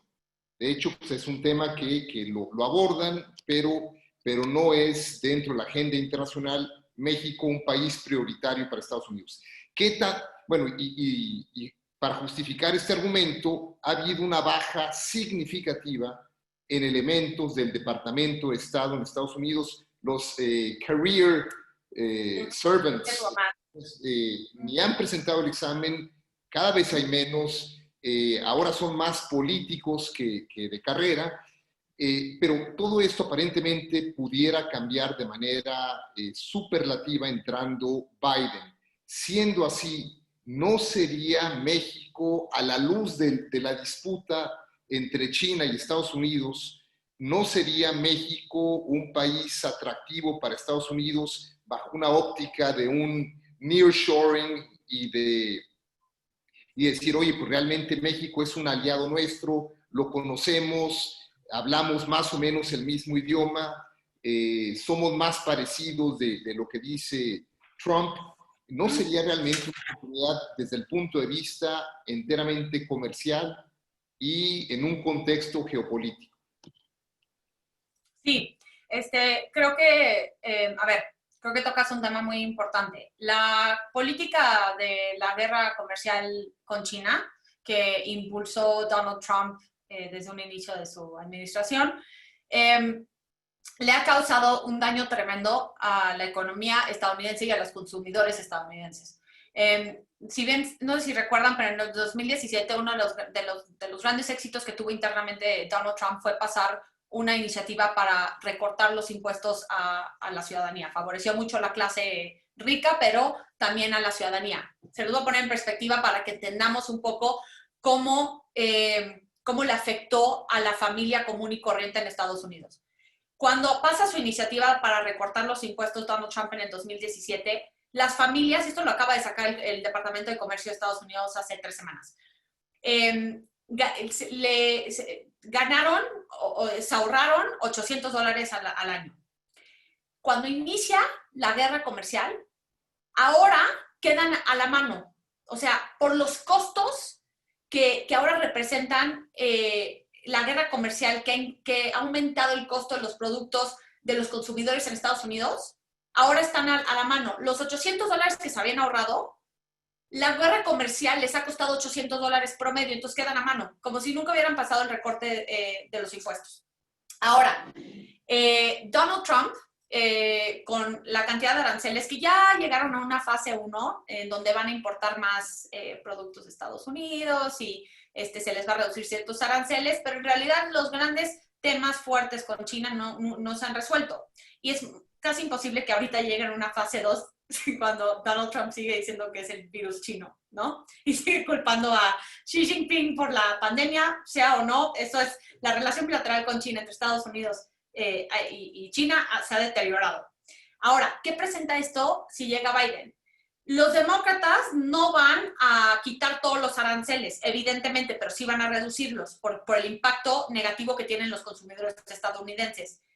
Pero sí se van a meter, o sea, sí van a tener un frente fuerte en contra de China y de sus políticas comerciales injustas que protegen al mercado chino, pero se van a meter más también a derechos humanos en Hong Kong, protección en Taiwán, mantener las tropas estadounidenses en Corea del Sur y en Japón, que Trump ha dicho y ha amenazado de quitarlas, ¿no? Porque tienen que pagar, si ellos están ahí, ¿no? Tienen que pagar Corea del Sur y Japón por tener la presencia de tropas estadounidenses. Pero van a frenar la expansión de China en meridional. ¿Y qué tiene esto que ver con México? Muchos comerciantes y muchas empresas en Estados Unidos tienen que encontrar nuevos proveedores, porque sus proveedores en China ahora les cuesta muchísimo. Muchos se han ido a Vietnam, pero esto se llama transshipment. México puede aquí jugar un papel muy importante al ser el tercer país para evitar los aranceles. ¿Me explico? Muchos están encontrando como otros países para evitar, especialmente estadounidenses, igual chinos, para evitar los aranceles que se le han impuesto entre ambas naciones. Entonces, creo que México tiene una ventaja tremenda para explotar este mercado. No sé sinceramente, si Andrés Manuel y su economía y lo que está haciendo le vaya a dar para aprovechar este momento, pero si se queda Trump, entonces aquí sí se va a poner un contexto geopolítico un poco complicado, porque entonces sí se van a empezar a formar dos bloques económicos ideológicos distintos, en donde no es una guerra fría, pero una especie en donde vas a tener que escoger literal entre dos polos, entre la economía de China, que mira que Xi Jinping ya se perpetuó en el poder y con su nueva ruta de la seda y todo el proyecto que está haciendo de infraestructura, de endeudar, que es la política de endeudamiento, ¿no? O sea, endeuda a todos los países para que entonces dependan de China y tengan ahí una codependencia y demás. O con Estados Unidos y la visión que tenga Donald Trump. Entonces, creo que Biden puede regresar a restaurar cierta estabilidad en el sistema internacional, pero también creo que es una gran oportunidad para que México pueda explotar este pleito entre China y Estados Unidos, Samuel. Yo creo que, digo, como decía Eugenio, va a ser una coyuntura bastante particular ahorita la que estamos viviendo. Mira, no sé si le pudiéramos, Jesús Garza, uno de los socios de nosotros, quería hacerte unas preguntas directamente. Jesús, a ver si puedes abrir tu cámara y tu micrófono, adelante. Sí, muchas gracias. Muy interesante la plática, muchas gracias. Yo vuelvo a tocar el tema de Kamala Harris, porque es del área más liberal de los demócratas. También Biden pues ganó, pero gran parte de la gente de Sanders no estaba a favor de Biden. Y para incorporarlos, y obviamente son dos personas que estaban en contra, del Tratado de Libre Comercio, y fueron de los que votaron, los que estuvieron a favor de incrementar el salario mínimo a ciertos trabajadores del sector automotriz en México a $40 la hora, siendo que el promedio es de 2.5 a 4. Entonces, yo sí esperaría, tengo un temor de que si gana Biden, vuelvan a revisar estas cláusulas. Y bueno, estamos hablando que de por sí el tratado nuevo es muy adverso en el tema laboral para México. Yo critico a la gente que dice que es un mejor tratado, de hecho no lo es. Aumenta el contenido regional, aumenta los costos laborales. ¿No habría la posibilidad de que ellos vuelvan a revisar el tratado, sobre todo en materia laboral? No creo. Y primero me gustaría, Jesús, comenzar con tu lo que dijiste de Kamala Harris siendo liberal. De hecho, Kamala Harris no es liberal. Es de centro moderada. Justamente, y te lo digo porque toda la comisión que se hizo para elegir a la candidata a vicepresidenta, porque Biden había dicho que iba a ser mujer, tuvieron que hacer un análisis. Entre ellos estaba el alcalde de Los Ángeles, Garcetti, y se los digo porque Garcetti es amigo mío. Y me decía, ¿sabes qué, Lila?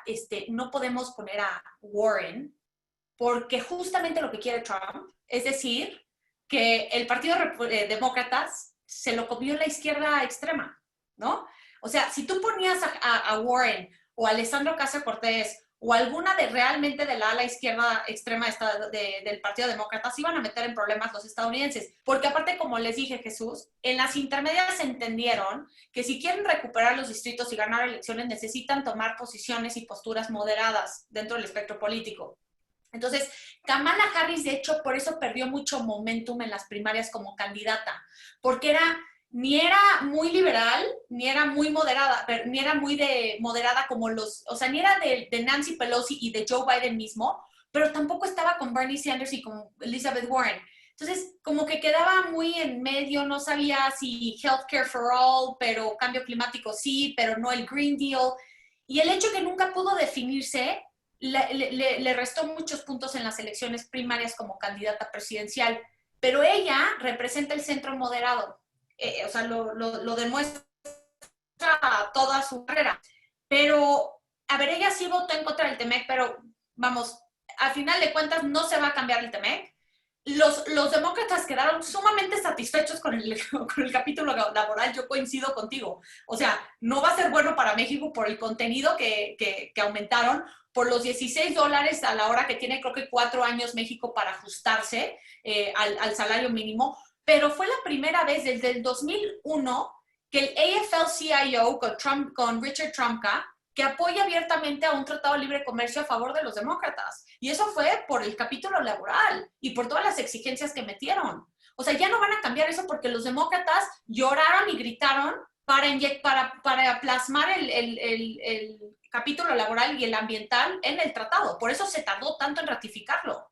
Entonces, no lo van a cambiar. Biden es muy de centro moderado, inclusive ha tenido muchos problemas en llegar a una cierta negociación con Sanders, con Warren, con Alessandro Ocasio-Cortez, con el ala extrema del Partido Demócrata, para incluir ciertos aspectos de esa plataforma, pero que sean muy, muy puntuales. Por ejemplo, el tema del cambio climático es algo que le importa también a Biden. Entonces, obviamente no van a hacer el New Green Deal que quiere trillones de dólares para el cambio climático, pero claro que va a ser una prioridad en la agenda demócrata. Healthcare for All, por ejemplo, no van a destruir a los seguros privados.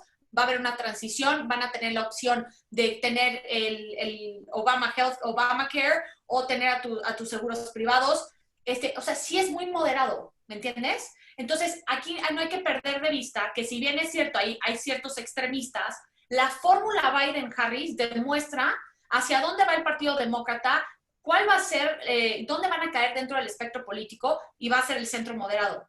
En realidad, dentro de lo que yo sé, las pláticas y las reuniones en las que he estado presente, nunca se ha platicado ni la más remota posibilidad de que se vaya otra vez a abrir el tema laboral en el Tratado de Libre Comercio. O sea, hasta el día de hoy eso es lo que yo entiendo. Pero sí creo que tuvieron que ser muy, muy cautelosos en elegir a una fórmula que justamente no le permitiera a Trump utilizar este discurso de que si llegaban los demócratas se iba a convertir en un estado socialista. Lila, me parece que estamos viendo hasta cierto punto una especie de déjà vu, donde cuando gana Obama, toma un país que estaba en plena recesión, hablando de 2008, y bueno, le pudo dar la vuelta a la economía, y realmente lo que está pasando ahora con Trump es que está capitalizando algo que dejó bien sentado el gobierno y la administración de Obama. Ahora bien, si llegase a ganar Biden, pues qué tanto pudiera potenciar el gobierno demócrata la experiencia que tuvieron al haber tomado al país en una crisis y haberle dado la vuelta. A ver, pues es que primero, mira, yo creo que lo que ha demostrado los casos de éxito a nivel internacional, Eugenio, con la pandemia, es que si tú no tienes bajo control el virus, es muy difícil que tu economía pueda prosperar. Lo hemos visto ahorita con Estados Unidos, en donde Donald Trump fue de los primeros en exigir que se reabrieran las economías estatales, que se abrieran los protocolos, y eso ha dejado a muchos estados en un proceso en donde los casos cada vez incrementan más y por ende los estados se tienen que cerrar y cerrar cada vez más. Y creo que eso ha afectado mucho a la economía estadounidense y creo que eso es algo que Biden ha dicho que haría completamente diferente, ¿no? O sea, por ejemplo, primero que nada, Biden no estaría poniendo en cuestión a la ciencia, lo que les dice la doctora Birx, ¿no? El Task Force en la Casa Blanca, o el doctor Anthony Fauci, que les está diciendo, oye, necesitamos abrir paulatinamente, se necesita usar cubrebocas, no puedes abrir las economías tan rápido, no deben de regresar a las escuelas los niños, no hay tratamiento en este momento con los estudios clínicos suficientes para que tú, presidente, salgas apoyando a un tratamiento sobre otro. Le vale gorro a Trump. O sea, Trump, bueno, de por sí había dicho que se tomen detergente para curar el virus y ahí van más de 100 casos que lo hicieron. A lo que voy con todo esto es que el mal actuar de Donald Trump ante la pandemia causó un derrumbe en todo lo que siguió. Su mal actuar a finales de enero, cuando dice que habían 14 casos, los originales 14, que se iban a reducir a 0, que había aplaudido la reacción del presidente Xi Jinping ante la pandemia, el completamente minimizar la gravedad de esta pandemia, pues se le salió de control. Se le salió de control y ahorita tienen más de 170,000 muertes. Hay estados que, como te digo, van al alza y no lo tienen bajo control. Y ahorita hay estados que están mandando a los niños a la escuela y que de nuevo tienen casos que se están incrementando. Entonces la economía se empieza a afectar. Entonces la economía se derrumba. Hay más de 30 millones de estadounidenses sin empleo. Pasaron 2 paquetes, bueno, sí, 2 paquetes en el Congreso con apoyos económicos, en donde más de 30 millones de estadounidenses con desempleo dependían de los $600 que se les daba de manera semanal. Pero ahorita ya no pueden llegar a un acuerdo porque Donald Trump y los republicanos traen un pleito con los demócratas en la Cámara Baja. La Cámara Baja ya presentó un tercer paquete para apoyos económicos, pero los republicanos en el Senado no llegan a un acuerdo con la Casa Blanca. Entonces, ante toda la incertidumbre, pues la economía se ha derrumbado. Acompañado de las protestas en contra de la muerte de George Floyd, en donde el presidente tenía la oportunidad de salir a unir al país y sale para dividirlo y para inyectar más odio y les tira gas a las protestas pacíficas afuera de la Casa Blanca para que salga a la iglesia de St. John con su Biblia, que ni siquiera lee, ¿no? O sea, todo eso causó un desplome del 10 al 12% de Donald Trump en una cuestión de 3 meses. Por eso, ahorita la ventaja que tiene Biden ante las elecciones presidenciales. Entonces, lo que voy es, van a hacer todo lo que no hizo Trump. ¿Me entiendes? O sea, van a ser responsables, van a escuchar a los científicos, van a abrir cuando se tenga que abrir. O sea, afecta a la economía, sí, pero va a tardarse en recuperarse, no nada más la economía de Estados Unidos, Eugenio, la economía mundial. Se va a tardar mucho en recuperarse. Pero créeme que si sigue Donald Trump en el poder 4 años más, con estas políticas que nada más los llevan cada vez y los hunden cada vez más, me parece que la economía estadounidense no va a poder salir adelante. Mínimamente se va a tardar más que si llega un líder responsable y toma las medidas necesarias para sacar adelante primero la salud y la vida de sus ciudadanos y atacar paralelamente el tema económico. Hay un tema ahí, Lila, por ejemplo, que he observado y me llama mucho la atención, porque si tú analizas, la bolsa no ha bajado, el mundo corporativo norteamericano, de hecho, muchas de las empresas, de las más de 2,000 empresas americanas que hay aquí en Monterrey, pertenecen, digamos, son de un mundo corporativo que están buscando siempre la baja en los impuestos, desafortunadamente buscando incentivos, pero desafortunadamente también apostándole como le apuesta Trump a la energía sucia y todo eso. Pero, digamos, todo el aspecto corporativo creo que sí todavía tiene un peso fuerte Trump en ese sentido. Yo te voy a hacer una pregunta, esto me va a llevar... Hace 3 meses antes de la elección en el 2016, ¿cómo estaba Hillary con respecto a Trump? Quiero hacer un aspecto comparativo, porque pues ahí dice que en 3 meses lo puede alcanzar. Y eso pues puede suceder, y ya lo vimos con el tema de Hillary. Lo único es que no traigo muy bien en ese contexto cómo estábamos hace 4 años.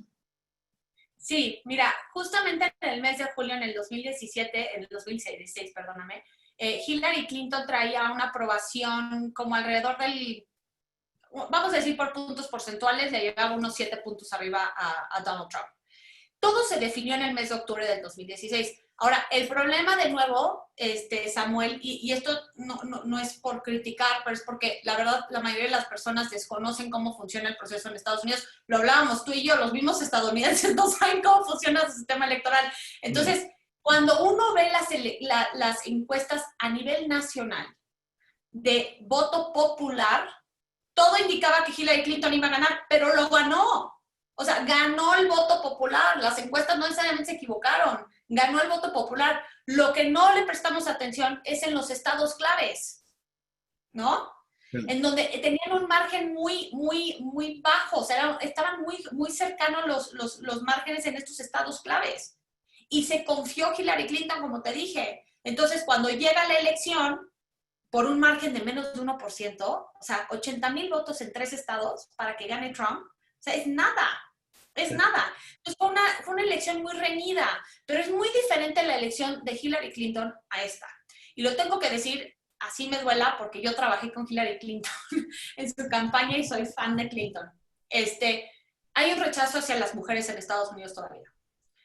Y creo que rechazaron mucho el hecho de que hayan sacado los correos, ¿no? En un momento que normalmente el Departamento de Justicia tiene lineamientos y protocolos de no publicar información políticamente sensible tan cerca de una elección presidencial. Lo hicieron y eso le pegó mucho a Hillary Clinton.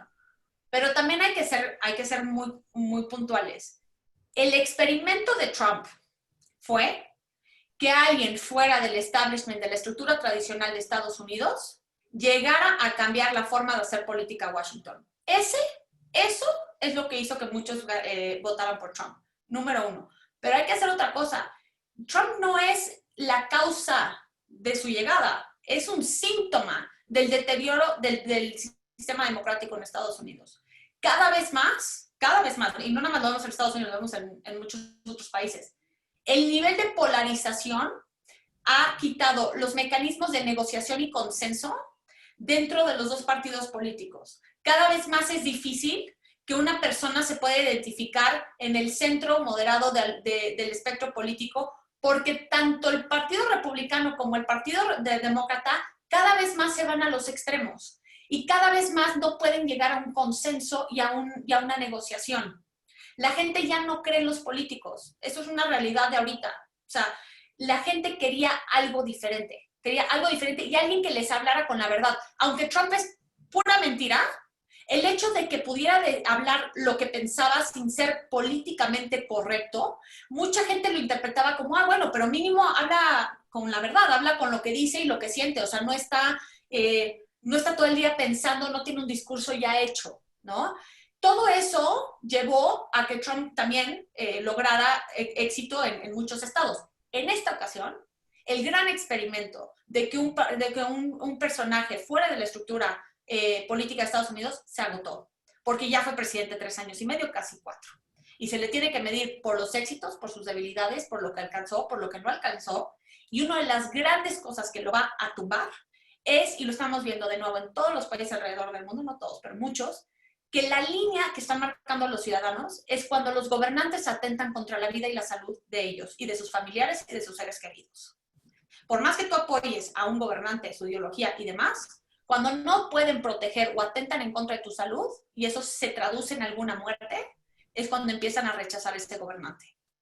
Por eso, el 60% ahorita rechaza todo su actuar ante esta triple crisis. Entonces, este ciclo electoral no es el mismo Trump del 2016 y eso hay que tomarlo mucho en cuenta. Fíjate, a mí me llama mucho la atención. Yo aún recuerdo un poquito cuando fue la elección de Bush Sr. y Clinton, el famoso Read My Lips, que le costó a Bush la elección en aquel entonces. Me llama mucho la atención porque en esos 4 años tuvo muchos logros el presidente Bush. Digo, desde la caída del bloque soviético, fue a Panamá y limpió la casa, sacó a Saddam Hussein de la invasión de Kuwait, en el aspecto político exterior muy bien. Y hacia el interior, el tema del incremento de impuestos le pegó porque los ciudadanos americanos, lo que me he dado cuenta es, se fijan mucho en el dinero que traen en la bolsa al momento de meter una elección. Y eso, por eso te hacía el comentario ahorita, es un momento en donde sí hemos observado, por ejemplo, que la bolsa no ha caído en este sentido. El mundo corporativo de los Estados Unidos, que es un mundo importante, quiero decirlo, porque están apostándole a lo que te hacía mención hace un momento, en el baja de impuestos, incentivos por parte del gobierno, los trillones de dólares que está poniendo Trump en la economía. Eso sin duda pudiera ser un desbalance. Digamos, no vaya a suceder lo que sucedió en algo similar con el tema de Bush papá en la elección del 92, cuando fue elegido Clinton, digamos que traía muchos aspectos a favor. Ahorita, bueno, obviamente la retórica de Trump es clara, es muy antirracista, muy antilatina. Yo quiero pensar que la mayor parte del voto latino se va a ir con Biden y Harris. Sin embargo, sí existe una alta posibilidad, digo, pudiera hacerlo, aunque no me guste mucho en lo personal, que pudiera en un momento dado inclinar la balanza en estos 3 meses, como dices tú, lo que sucedió en octubre del 2016, que ahorita a raíz precisamente de que hay un voto, 12, 14 puntos, ha llegado a haber 11 puntos arriba de Biden, pudiera haber un contrabalance en unos meses más adelante. Sí hay un cierto temor, digo, en ese sentido. ¿Tú no crees que pudiera pasar algo similar? ¿Qué opinión te merece? Sí, a ver, en la política, es que sí, o sea, en la política todo puede pasar. O sea, yo no te puedo decir, yo te estoy dando una fotografía electoral de lo que yo creo que va a pasar.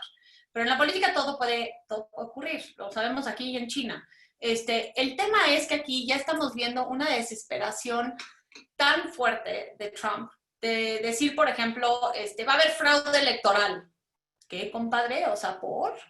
¿Cuándo ha habido fraude electoral en Estados Unidos? No, porque las boletas, si las envías por correo, va a haber fraude electoral. Bueno, pues hay muchos estados como Oregon y Montana que han utilizado el voto por correo desde años y les funciona muy bien. Ahora, aquí es donde Trump puede meter mano y que sí puede cambiar las cosas. Mi parecer, va a ser la primera vez que la transición pacífica del poder entre un presidente y otro va a ser turbulenta. Y creo que va a ser la más turbulenta en la historia reciente de Estados Unidos. Yo he dicho que del 4 de noviembre al 20 de enero va a ser la época más turbulenta de transición de poder. ¿Por qué?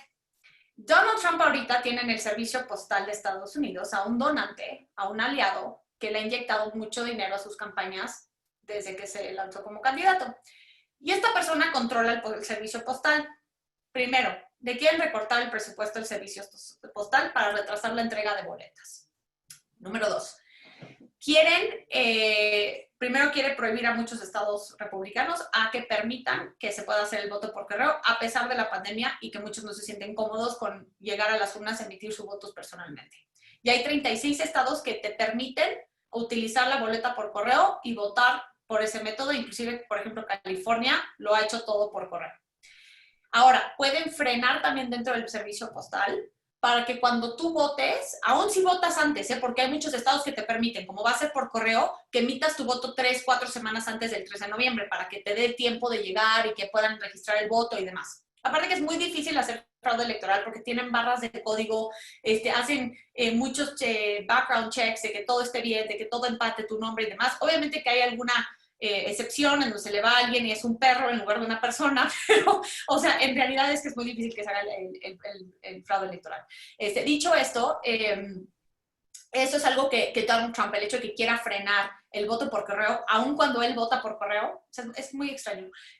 Pues ya es una desesperación por parte de él para tener cierta intervención e injerencia en las elecciones presidenciales. Por otro lado, puede utilizar a su procurador William Barr, que es un gran aliado de él, que está muy de acuerdo que los poderes del Poder Ejecutivo van por encima de cualquier otra rama de gobierno, para también hacer una investigación justamente ahorita sobre la intervención de Rusia. Si bien el fiscal Robert Mueller ya hizo su investigación, William Barr está haciendo una investigación en el Departamento de Justicia para sacar carnita de a ver si Obama, Hillary, alguien estuvo metido para hacer una investigación sobre lo de Rusia, de nuevo rompiendo con estos protocolos dentro del DOJ, de no publicar información sensiblemente política dentro de un ciclo electoral.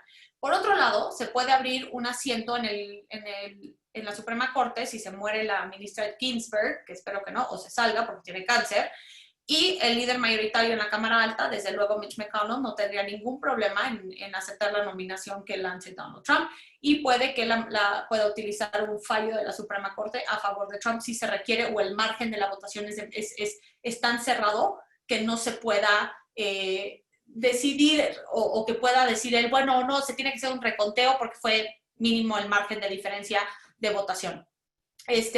Pero dentro de todo, la verdad es que los republicanos, espero, mínimo, se han sido irresponsables porque los tiene completamente secuestrados Donald Trump desde que llegó al poder.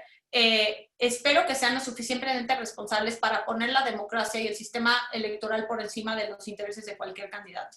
Y esto lo hemos visto ya con el rechazo de cambiar las elecciones presidenciales. Creo que va a requerir de un apoyo bipartidista muy fuerte para evitar que Donald Trump pueda cuestionar el proceso electoral y los resultados de la elección. Entonces, lo único que veo que pueda pasar, Samuel, es que en 3 meses incremente la economía.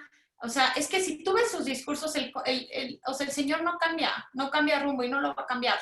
Y creo que ese discurso ya se agotó. Entonces, me parece que hay tanta crisis, tanto económica, es una tormenta perfecta que creo que no le va a dar para recuperarse de aquí al 3 de noviembre. Pero como te digo, en la política todo puede suceder. Entonces, tampoco lo descarto ni lo podemos dar por perdido.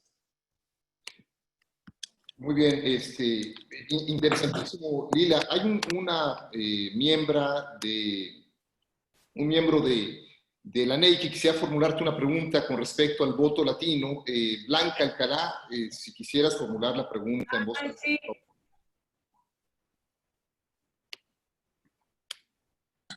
Hola, claro que sí, con mucho gusto. Pues bueno, primero que nada me parece extraordinaria el dominio del tema que ya ha hecho hace unos momentos Lila, y a mí me gustaría saber su opinión en relación con el voto latino. Si bien sabemos que generalmente es pro-demócrata, hay algunas encuestas que señalan que todavía un 30% de los latinos aprobaban la gestión del presidente Trump. Sin duda, estos también son datos previos a la pandemia, pero el 23% de ellos, por lo menos, lo señalaba como muy a favor de Trump. No obstante, hay otro 60% que podría estar en contra. ¿Cuál crees tú que pueda ser el comportamiento de cara al próximo proceso electoral? Sobre todo porque, no obstante ser la primera minoría, a veces tampoco sale a votar. Así es, y tocas un tema, Blanca, súper importante. ¿Por qué Trump no quiere que se haga el voto por correo? Como la Constitución marca que se tiene que llevar a cabo en un martes, y la gran parte de la base electoral del Partido Demócrata es de la clase obrera, de grupos minoritarios que trabajan todo el día, no tienen o no suelen salir a votar con tanta frecuencia como los republicanos y la base de los republicanos. Al tener la opción de emitir su voto por correo, es mucho más probable que la participación de la base electoral del Partido Demócrata sea mayor. Y por eso, y eso lo sabe Donald Trump, por eso quiere frenar el voto por correo, porque le beneficia a los demócratas. Ahora, contestando tu pregunta sobre los latinos, es cierto que hay un porcentaje importante de latinos que aprueban la gestión de Donald Trump. Sin embargo, las últimas encuestas después de la pandemia y que reflejan la actualidad, el 59% de los latinos en Estados Unidos aprueban y están a favor de Biden.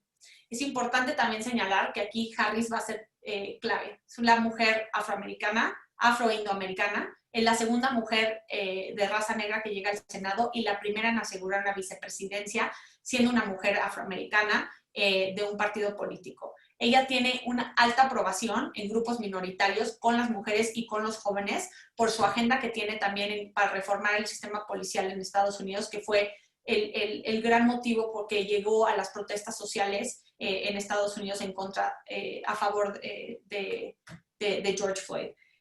Las minorías hoy en el padrón electoral de los que pueden votar representan 30.5%.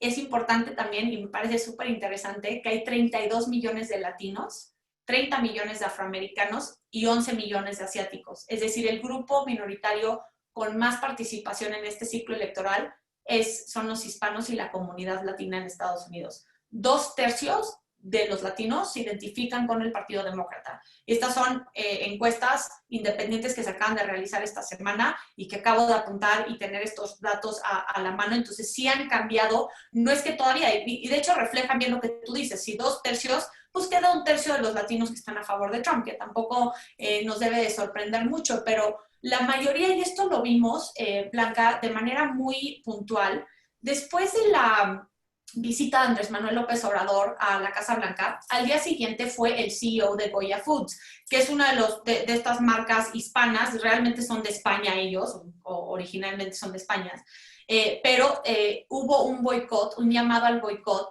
de todos los productos de Goya Foods, porque el CEO salió a apoyar a Trump y a decirle que era un gran presidente. Congresistas, el caucus latino que lo dirige el congresista de Texas, Joaquín Castro, fue el que, primero Joaquín Castro mandó una carta a Donald Trump pidiendo que se cancelara la visita de Andrés Manuel López Obrador porque estaba tratando de politizar la relación bilateral entre México y Estados Unidos. Pero posterior a eso, con la reunión del CEO de Goya Foods, congresistas del caucus hispano, entre ellos Alessandro Ocasio-Cortez, hicieron un llamado con mucho apoyo de la comunidad latina para parar el consumo de estos productos. ¿Por qué te lo digo? Porque la gran cantidad, la mayoría de la comunidad latina rechaza la política migratoria de Trump, de separar a familias, de ir en contra de DACA, de enjaular a niños y a migrantes. O sea, esto sí les ha pegado a los latinos en Estados Unidos. Entonces, sí rechazan mucho la política migratoria de Donald Trump, y creo que en este aspecto Biden y los demócratas pueden capitalizar mucho el voto latino, porque aparte en su discurso, en su plataforma, si te metes a la página web de Biden, ahí viene toda su reforma, toda su política migratoria y toda la política para la comunidad latina en Estados Unidos, para que tengan acceso a educación superior, para evitar estas barreras que se les ponen a latinos, para que tengan más oportunidades de seguro social, para que tengan una oportunidad de convertirse en ciudadanos. Es decir, todas esas plataformas es muy diferente a lo que pone Donald Trump, y creo que en esa vía le puede beneficiar mucho a nuestros connacionales y a la comunidad latina en Estados Unidos y ganar Joe Biden. Muchísimas gracias, Lila, por todos estos comentarios, todas estas ponencias que fueron, la verdad, que muy educativas en muchos aspectos.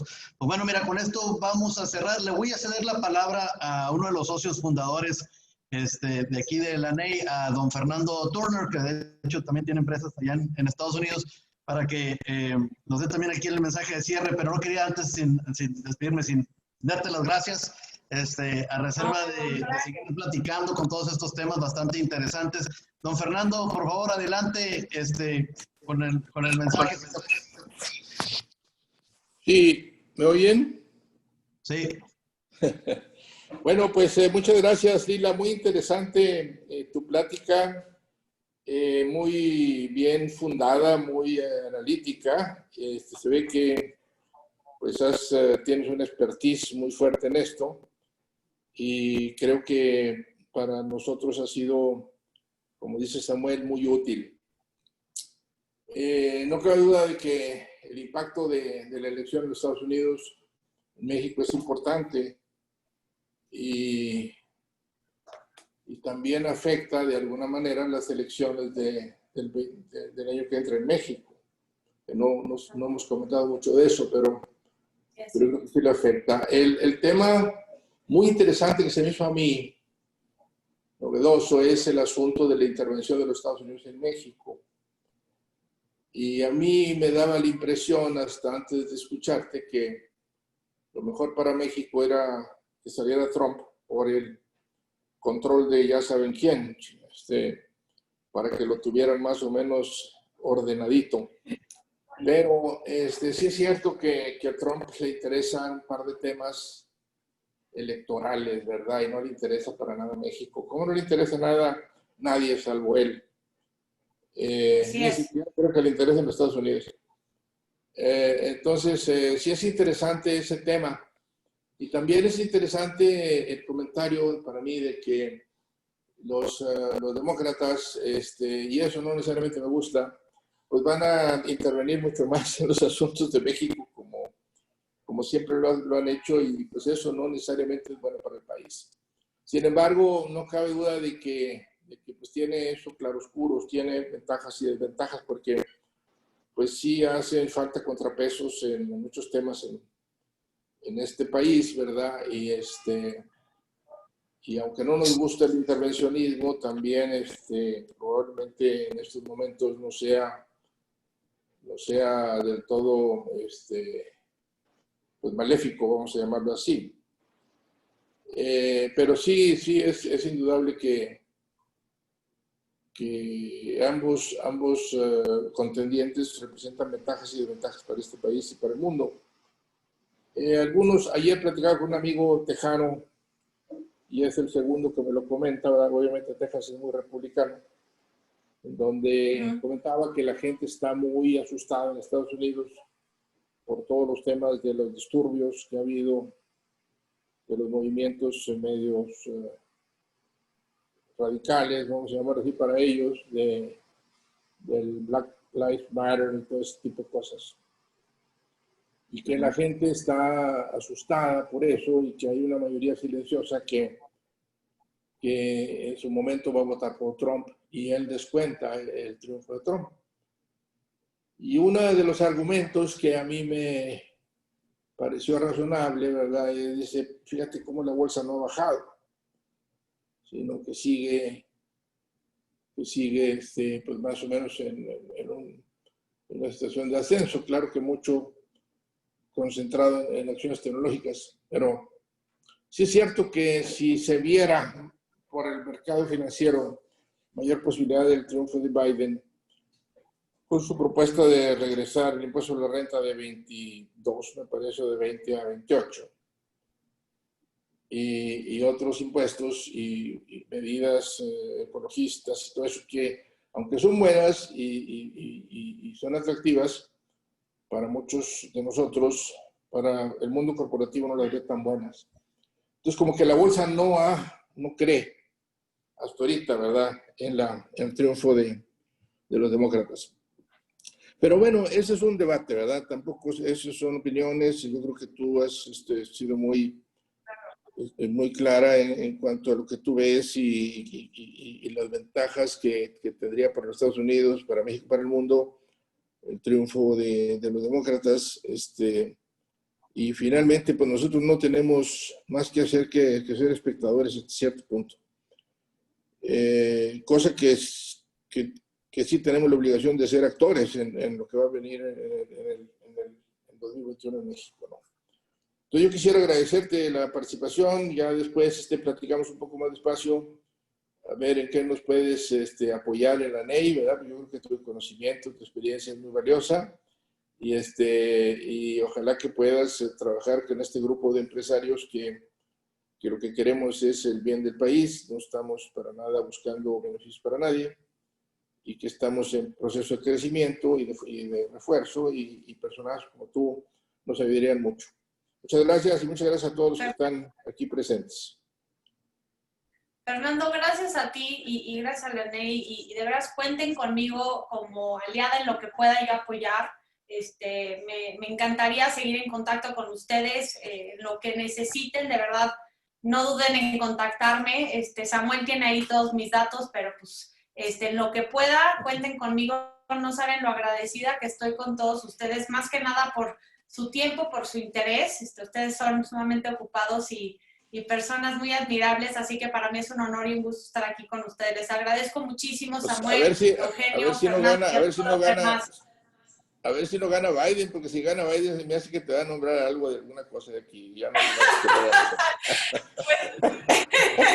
aunque no me lo creas, digo, mi corazón siempre ha estado aquí en México, pero pues a ver qué pasa. La verdad que por el bien de México, por el bien de Estados Unidos, por el bien del mundo, que llegue una persona con un poco más de humanidad, ¿no? Porque creo que eso necesita mucho el mundo hoy en día.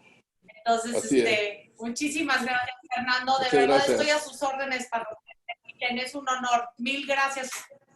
Gracias, Samuel. Gracias a todos. Gracias por acompañarnos. Gracias.